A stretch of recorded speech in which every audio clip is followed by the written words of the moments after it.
தரம் 7 பாடம் 6 சவுல் அரசன். பிள்ளைகளின் இன்றைய நாளிலும் கூட நாங்கள் சவுல் அரசனை குறித்து நாங்கள் பார்க்க போகிறோம். இதற்கு முன்பான பாடங்களிலே நாங்கள் இஸ்ரவேலின் அரசர்களை குறித்து நாங்கள் பார்த்தோம். அதிலேயும் கூட நாங்கள் அரசனான சவுலையும் அதே போல அவன் பின்பதாக தாவீது, அதன் பின்பதாக சாலமோன் போன்ற அரசர்களை நாங்கள் பார்த்தோம் அல்லவா? இன்று நாங்கள் மிகவும் உன்னிப்பாக நாங்கள் இந்த சவுலுடைய வாழ்க்கை வரலாற்றை குறித்து நாங்கள் பார்க்க போகிறோம். அதற்கு ஒரு பின்னணியாக நாங்கள் ஒரு காணொலியை பார்க்க போகிறோம். இந்த காணொலியிலே நீங்கள் பார்ப்பீர்கள், தண்ணீர் வடிந்தோடுகிறது, மிகவும் தெளிவான தண்ணீர். இந்த தண்ணீர் அது ஒரு இடத்திலிருந்து இன்னொரு இடத்துக்கு கடந்து செல்கிறது. அது மிகவும் ஒரு தெளிவான தண்ணீராக இருக்கிறது. அதன் பின்பதாக நீங்கள் பாருங்கள் பிள்ளைகளே, இந்த தண்ணீரிலே மற்ற கூல குப்பைகள், பிற காரியங்கள் இந்த தண்ணீரிலே கலந்தபடினாலே இந்த தண்ணீருடைய நிறம் மாறுகிறது, இந்த தண்ணீருடைய தன்மை மாறுகிறது. அந்த தண்ணீர் ஆரம்பத்தில் இருந்த அந்த தன்மையை இப்பொழுது இழந்து விட்டது.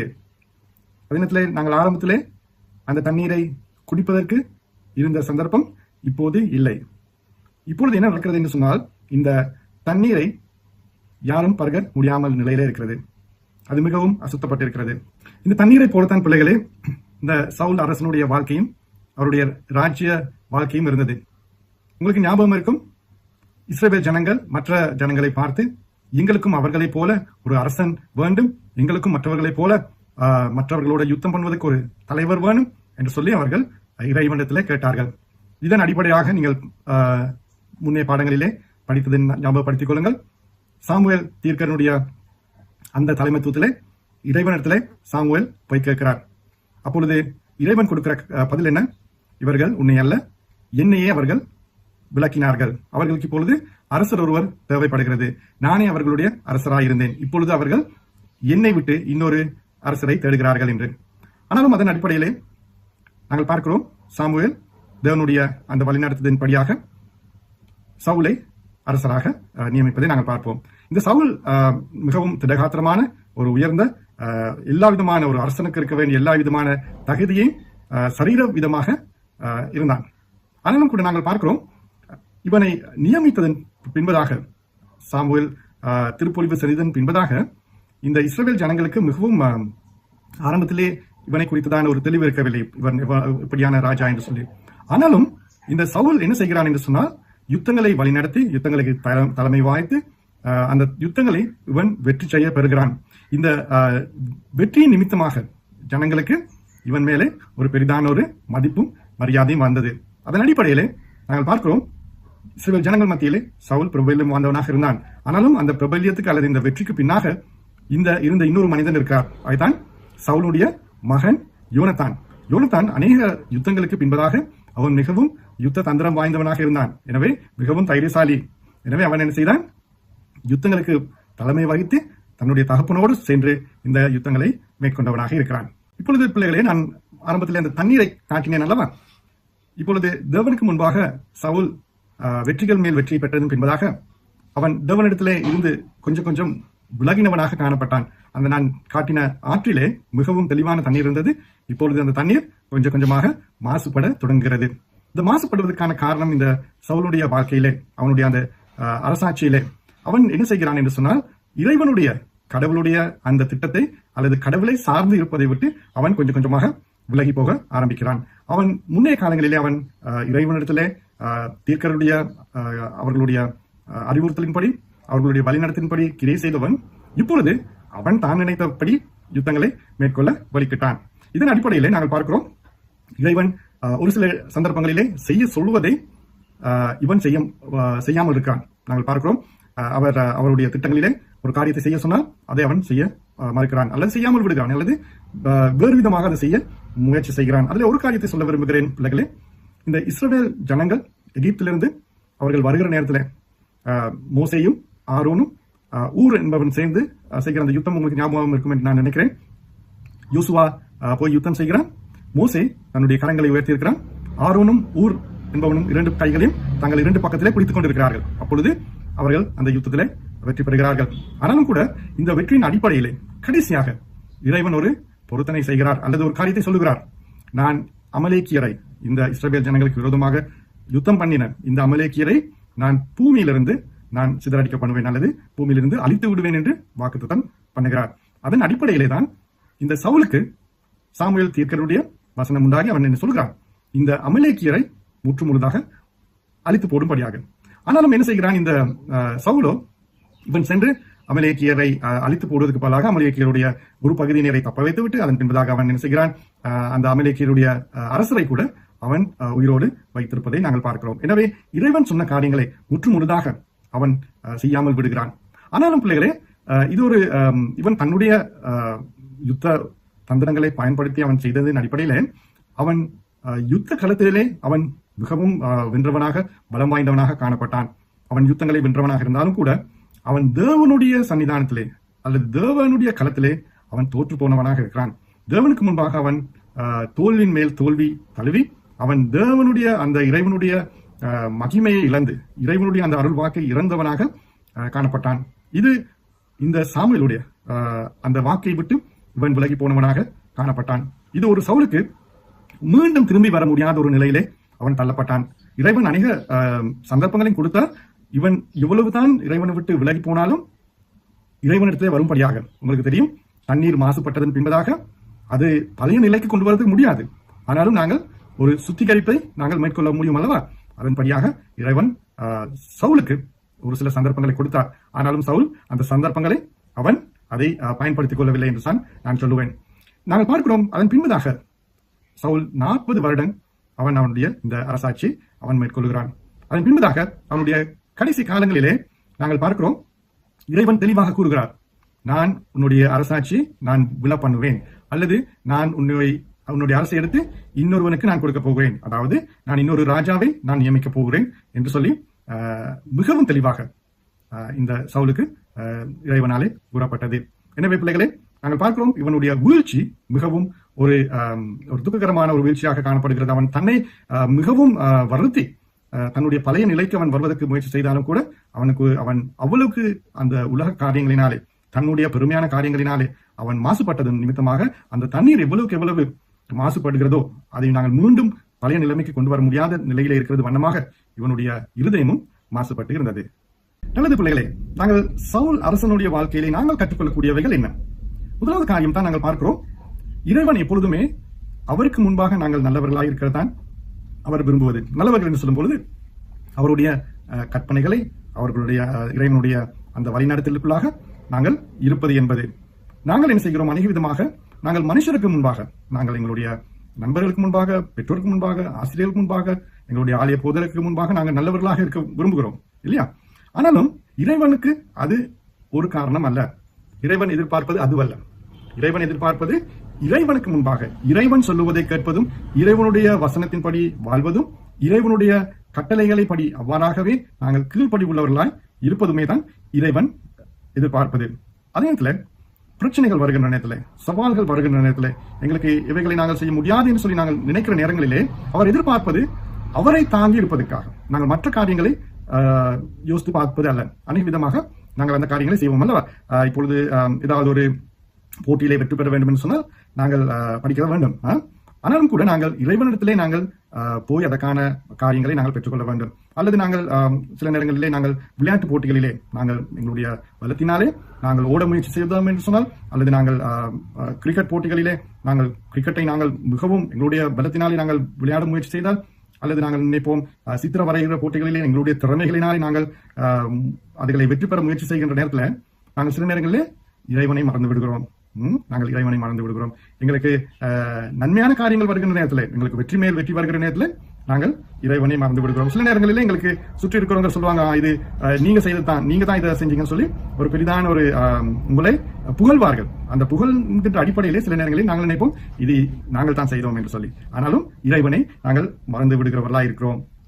கடைசியாக நாங்கள் பார்க்கிறோம், அடுத்த காரியமாக நாங்கள் மூன்றாவது காரியமாக நாங்கள் பார்க்கிறோம், நாங்கள் விரும்புவதை தான் நாங்கள் செய்கிறவர்களா இருக்கிறோம். நாங்கள் எப்பொழுதுமே எங்களுக்கு மனதுக்கு எது பிடித்ததோ அதைத்தான் நாங்கள் செய்ய விரும்புகிறோம் இல்லையா?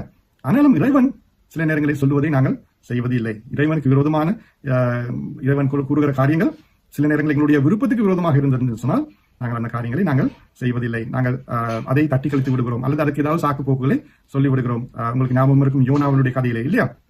எனவே நாங்கள் அவ்வாறான சாக்கு போக்குகளை செய்கிறவர்களா இருக்கிறோமா என்பதை குறித்து நாங்கள் மிகவும் கரிசனை உள்ளவர்களா இருக்கிறோம். அதே நேரத்தில் நாங்கள் கடைசியாக பிள்ளைகளே 4வது காரியம், இறைவன் எங்களை ஆசீர்வதித்திருக்கிறார். இறைவன் எங்களுக்கு ஆசீர்வதிக்கிறார். இறைவன் ஆசீர்வாதம் கொடுக்காத நபர் ஒருவரும் இல்லை, நான் நிச்சயமாக சொல்ல முடியும். என்னன்னு சொன்னால் நாங்கள் எங்களுக்கு கொடுத்திருக்கிற மூச்சு உயிர் மூச்சு இல்லையா? நாங்கள் இந்த மூச்சை இழுக்கிறோம், மூச்சை விடுகிறோம். இதை நாங்கள் நினைத்தா செய்கிறோம். பிள்ளைகளை நீங்கள் செய்து பாருங்க. நீங்கள் இப்பொழுதுமே நான் மூச்சை இழுக்கிறேன் இப்பொழுது, நான் மூச்சை விடுகிறேன் இப்பொழுது அப்படின்னு சொல்லி நாங்கள் நினைத்துக் கொண்டிருந்தால் எங்களுக்கு பேசவும் முடியாது, சாப்பிடவும் முடியாது, ஒன்றுமே செய்ய முடியாது, தூங்கவும் முடியாது இல்லையா? அப்ப இது எல்லாமே இறைவன் எங்களுக்கு கொடுத்த ஆசீர்வாதங்கள். இதை தவிர இறைவன் எங்களுக்கு உலக ரீதியான காரியங்கள் எங்களுக்கு கொடுத்திருக்காரு. சில நேரங்களில் நாங்கள் எப்பொழுதும் என்னதை பார்ப்பது, மற்றவர்களுக்கு இருப்பது எங்களுக்கு இல்லையே அப்படின்னு தான் நாங்கள் பார்க்கிறோம் இல்லையா? அப்பொழுது நாங்கள் என்ன செய்கிறோம்? மற்றவர்களுக்கு இருப்பது எங்களுக்கு இல்லையே என்று சொன்னால் எங்களுக்குள்ளாக ஒரு பொறாமை வருகிறது, ஒரு போட்டி வருகிறது. நாங்கள் இப்போ எப்படியாவது நாங்கள் அவ்வாறான காரியங்களை நாங்களும் பெற்றுக்கொள்ள வேண்டும் என்று சொல்லி. அவ்வாறு இல்லை பிள்ளைகளே. இறைவன் எங்கள் ஒவ்வொருவரையும் ஆசீர்வாதமான ஒரு காரியத்துக்காக எங்களை வழிநடத்துகிறவராய் இருக்கிறார். அதற்காகத்தான் எங்களுக்கு சில காரியங்களை கொடுக்கிறார், சில காரியங்களை அவர் கொடுக்காமல் இருக்கிறார். அவர் ஒரு இலக்கை வைத்திருக்கிறார். அந்த இலக்கை நோக்கி நடைபோடுவதற்கு எங்களுக்கு ஒரு சில காரியங்கள் தேவை. இப்போ ஒரு சித்திரம் வரைவதற்கு, உங்களுக்கு சித்திரம் வரைவதற்கு, அதாவது ஒரு நாங்கள் சொல்லுவோம் ஒரு பென்சில் கலரிலே, பென்சில் நிற கலரிலே பூசுவதற்கு உங்களுக்கு ஒரு சித்திரம் வரைவதற்கான ஒரு தேவை இருக்கிறது. அதுதான் இறைவன் கொடுத்திருக்கிறார் உங்களுக்கு உங்கள் வாழ்க்கையிலே செய்வதற்கு. அப்பொழுது என்ன தேவை? ஒரு தாள் தேவை, அல்லது உங்களுக்கு ஒரு பென்சில் தேவை, ஒரு இரேசர் தேவை, அதே போல உங்களுக்கு பென்சில் கலர் தேவை இல்லையா? அதுக்கு பதிலாக உங்களிடத்துல பிளாட்டினம் இருந்ததுன்னு சொன்னால், அல்லது வேறு வேறான இந்த வண்ணப்பூச்சிகள் அல்லது நாங்கள் சொல்லுவோம் பெயிண்ட் வாட்டர் கலர்ஸ் இருந்தது என்று சொன்னால் எங்களுக்கு தேவையாதுகள் தேவையில்லை இல்லையா? எங்களுடைய நோக்கம் வந்து பென்சில் கலரிலே அந்த சித்திரத்தை தீட்டுவதற்கு. நாங்கள் வாட்டர் கலர்ஸ் இருந்தது என்று சொன்னால் அது எங்களுக்கு பிரயோஜனம் இல்லை. அல்லது நாங்கள் சொல்லுவோம் எங்களிடத்துல ஒரு மொபைல் போன் இருக்கிறது, அல்லது எங்களிடத்துல ஒரு கால்குலேட்டர் இருக்கிறது. இந்த சித்திரம் வரைவதற்கு எங்களுக்கு கால்குலேட்டர் தேவையில்லை இல்லையா? அப்போ இறைவன் எங்களுக்கு கொடுத்திருப்பது அனைத்து காரியமே ஏதோ ஒரு தேவைகளுக்காக, சில நேரங்களிலே கொடுக்காமல் இருப்பதும் ஒரு சில காரணங்களினாலே. எனவே நாங்கள் பார்க்கிறோம், சவுல் அரசனாக இருந்து இந்த காரியத்தை அவன் ஆரம்பத்தில் இறைவன் ஆசீர்வாதமான கொடுத்த காரியங்களை கடைசியாக அது அவனுக்கு சாபமாக மாறியது, அல்லது அவனுக்கு அதை தக்க வைத்துக் கொள்ள முடியாமல் போனது. எனவே பிள்ளைகளே, நான் நினைக்கிறேன் என்னாலும் ஒரு பாடத்தை நீங்கள் படித்திருப்பீர்கள் என்று சொல்லி. கடைசியாக பிள்ளைகளே, நாங்கள் பார்க்க போகிறோம் திருவிவிலியத்திலே சவுலை போல சவால்கள் மத்தியிலே சென்றவர்கள் அவர்கள் எவ்வாறு சவால்களை மேற்கொண்டார்கள் என்று சொல்லி நாங்கள் ஒரு சில நபர்களை குறித்து நாங்கள் பார்க்க போகிறோம். அவர்களுடைய பெயர் பட்டியல்களை நான் போடுகிறேன். முதலாவது நான் பெயரை போடுகிறேன், அதன் பின்பதாக நீங்கள் அவர்களை குறித்து யோசியுங்கள். அதன் பின்பதாக நான் போடுகிறேன் அந்த சவாலை அவர்கள் இவ்வாறாக மேற்கொண்டார்கள் என்று சொல்லி நீங்கள் அந்த காணொலியை நீங்கள் நிப்பாட்டி வேணால் பாருங்கள். அப்பொழுது உங்களுக்கு ஞாபகம் வரும், இவர்கள் இவ்வாறான சவால்களை மேற்கொண்டார்கள், இவ்வாறான சவால்களை அதை அவர்களுக்கு இறைவன் கூடாக அவர்களுக்கு இவ்வாறாக அந்த சவாலை மேற்கொள்ளக்கூடிய பலன் கிடைத்தது என்று சொல்லி நான் ஒரு சவாலை கொடுப்பேன். சில நேரங்களில் ஒன்றுக்கு மேற்பட்ட சவால்கள் உங்களுக்கு ஞாபகம் வரும் என்று நான் நினைக்கிறேன். சரியா? நாங்கள் அந்த சவால்களுக்கு போமா. முதலாவது யோசேப்பு. உங்களுக்கு தெரியும் யோசேப்பை பத்தி. யோசேப்பு அவருடைய சகோதரர்களால் அடிமையாக விற்கப்பட்டார் இல்லையா? அதன் பின்பதாக போத்திபாருடைய மனைவி அவரை மயக்க முற்பட்டார். அதன் பின் அடிப்படையிலே பொய்யான குற்றச்சாட்டின் பேரிலே அவர் எகிப்திலே சிறையிலே அடைக்கப்பட்டார். இது ஒரு பெரிதான ஒரு சவாலாக அவருக்கு இருந்தது. இறைவனுடைய உதவி அவருக்கு இவ்வாறாக வந்தது என்று சொன்னால், அவருடைய எந்த சூழ்நிலையில் இருந்த போதும் கடவுள் யோசேப்புடன் இருந்தார்.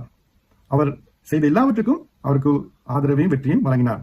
கடவுள் யோசேப்பை எகிப்தில் 2ஆம் தலைவராக கடைசியாக உயர்த்தியதை நாங்கள் பார்க்கிறோம். கடைசியாக அவருடைய குடும்பத்தின் பலரையும் அந்த பஞ்சத்திலிருந்து காப்பாற்றுவதற்கு இறைவன் யோசேப்புக்கு உதவினார். அடுத்ததாக நாங்கள் பார்ப்போம் ரூத்தை பற்றி. ரூத் தனது மாமியார் நகோமியுடன் வறுமையிலே வாடும் ஒரு இஸ்ரவேலின் விதவையான ஒரு வெளிநாட்டவர் என்ற ஒரு சவாலை அவர் எதிர்கொண்டார். அவர் இஸ்ரவேலுக்கு சொந்தமான ஒரு நபர் அல்ல, ஒரு பெண்மணி அல்ல. இவ்வாறாக அவர் இந்த சவாலிலிருந்து அவர் வெளியே வந்தார் என்று சொன்னால், அவர் ஒரு விதவையாக இருந்த பொழுதும் தன்னுடைய புருஷனை அவர் இருந்தாலும் கூட அவர் தன்னுடைய உறவினரான போவாசனுடைய வயல்களுக்கு அந்த ரூத்தையும் கடவுள் வழி நடத்தினார். அவர் தனது கருணையை காட்டி இறுதியிலே அந்த போவாஸ் இந்த ரூத்தை மீண்டும் மணந்து கொண்டார்.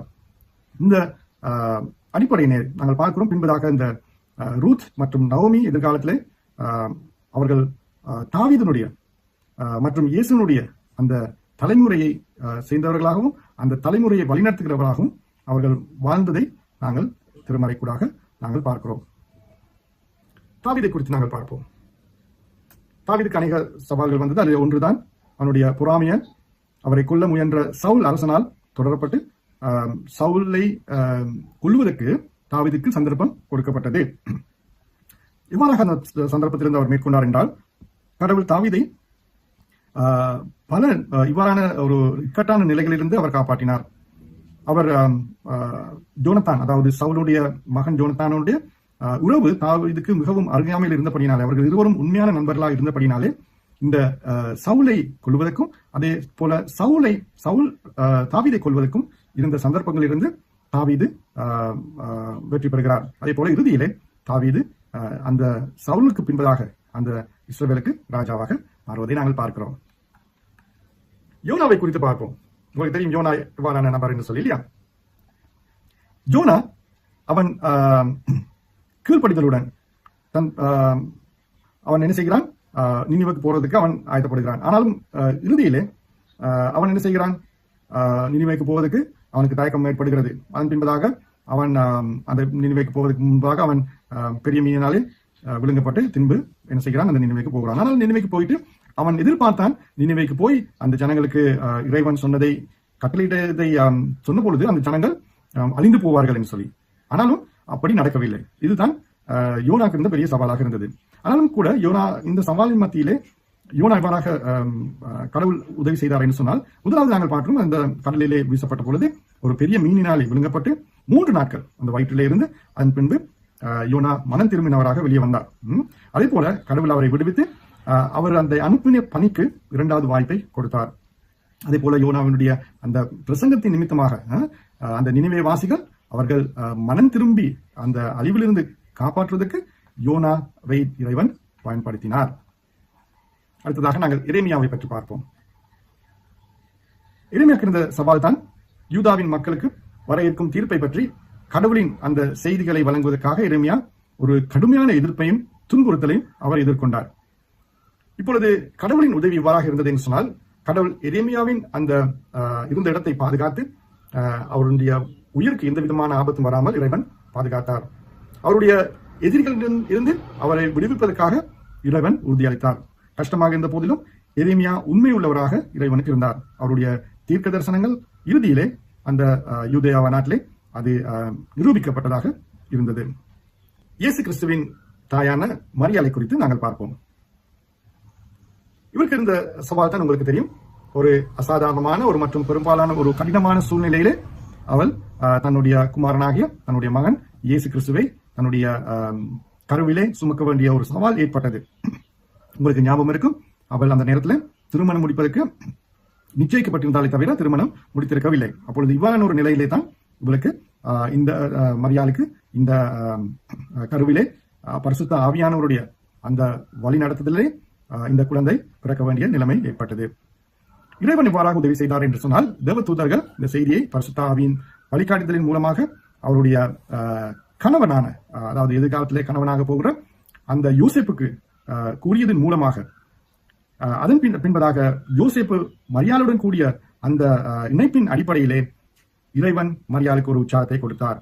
மெய்ப்பர்கள் மற்றும் ஞானிகள் அவர்கள் வந்து அந்த பொருட்களை கொடுத்தார்கள் அல்லவா, பரிசு பொருட்களை கொடுத்தார்கள். அதே போல சிமியோன் மற்றும் அண்ணாவினுடைய தீர்க்க தரிசனங்கள் நிறைவேறியது.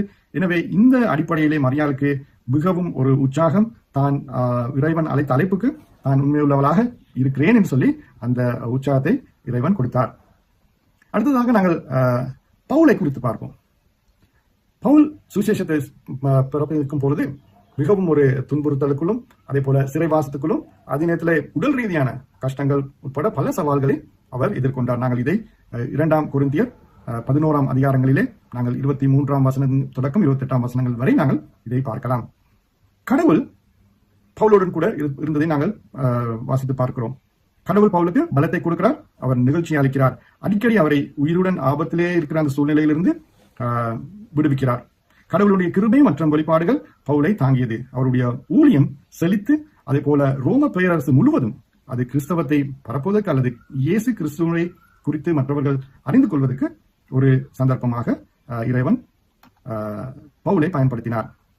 கடைசியாக நாங்கள் பார்ப்போம் பேதுருவை குறித்து. இயேசுவின் விசாரணையின் போது பயத்தின் காரணமாக 3 முறை இயேசுவை தான் அறியாமல் இருக்கிறேன் என்று சொல்லி மறுதளித்த பேதுரு. உங்களுக்கு ஞாபகம் இருக்கு என்று நான் விசுவாசிக்கிறேன். இப்பொழுது இந்த பேதுரு என்ன நடந்தது என்று சொன்னால், உயிர்த்தெழுதலுக்கு பின்பதாக பேதுருவை கிறிஸ்து இயேசு மன்னிப்பதன் மூலம் அவரை மீண்டும் மீட்டெடுத்தார். மற்ற சீசர்களிலே ஒரு தலைவராக அவரது பங்கை மீண்டும் உறுதிப்படுத்தினார் இல்லையா?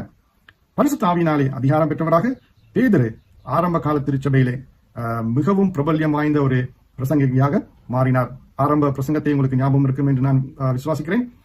அவர் பேதுரு பிரசங்கித்த பிரசங்கத்திலே அநேகர் இயேசுவை ஏற்றுக்கொண்டார்கள். சரி பிள்ளைகளை, இன்றைய நாளும் எங்களுடைய மனநவசத்துக்காக நாங்கள் போவோமா? இன்றைக்கு கொடுக்கப்பட்ட மனநவசம் தான் நீதிமொழிகள் 3ஆம் அதிகாரம் 5ஆம் வசனம். நீதிமொழிகள் 3ஆம் அதிகாரம் 5ஆம் வசனம். முழு மனதோடு ஆண்டவரை நம்பு, உன் சொந்த அறிவாற்றலை சார்ந்து நில்லாதே. முழு மனதோடு ஆண்டவரை நம்பு, உன் சொந்த அறிவாற்றலை சார்ந்து நில்லாதே. நல்லது பிள்ளைகளே, இன்றைய நாளில் நீங்கள் சவுல் அரசனுடைய வாழ்க்கையும் அதே போல அவனுக்கு இறைவன் இவ்வாறான சவால்கள் மத்தியிலே செல்வதற்கு உதவினார். ஆனாலும் அவன் அதை இவ்வாறாக அந்த சந்தர்ப்பங்களை மேற்கொண்டான். அவன் வெற்றி சிறந்தானா அல்லது தோல்வியுற்றானா என்று சொல்லி நாங்கள் பார்த்தோம். எனவே எங்களுக்கும் இறைவன் அவ்வாறான சவால்கள் மத்தியிலே செல்வதற்கு இறைவன் எங்களோடு இருந்து எங்களை வழிநடத்துவதை நாங்கள் அதை உறுதி சென்று கொண்ட ஒரு பாடமாக இது அமைகிறது. எனவே பிள்ளைகளை, நாங்கள் இறைவனத்திலே இப்பொழுது நாங்கள் கண்களை மூடி நாங்கள் இறைவனத்திலே நன்றாடுவோம். அன்பின் இறைவனே, இந்த உலகிலே வாழ்கின்ற நாங்கள் அநேக சவால்கள் மத்தியிலே நாங்கள் கடந்து செல்கிறவராய் இருக்கிறோம். உமது வசனத்திற்கூடாக நாங்கள் தினம்தோறும் நாங்கள் பலப்பட்டவர்களாக, அதே நேரத்தில் அந்த வசனத்தின்படி வாழ்கிறவர்களாக, உலகத்தில் மற்றவர்கள் பார்க்கும்படியாக வாழாமல் இறைவனே நீர் உமக்கு விரும்பினபடி நாங்கள் வாழ நாங்கள் உமண்டையிலே ஒப்படைக்கிறோம். பிதாவே, இன்றைய நாள் முதல் எங்களுடைய வாழ்க்கை ஒரு பரிமாற்றத்துக்குள்ளாக சென்றும்படியாக நாங்கள் எங்களை உம்மிடத்திலே ஒப்படைக்கிறோம். இறைமைந்தன் இயேசு மூலமாக வேண்டுகிறோம். ஆமேன். வணக்கம் பிள்ளைகளே.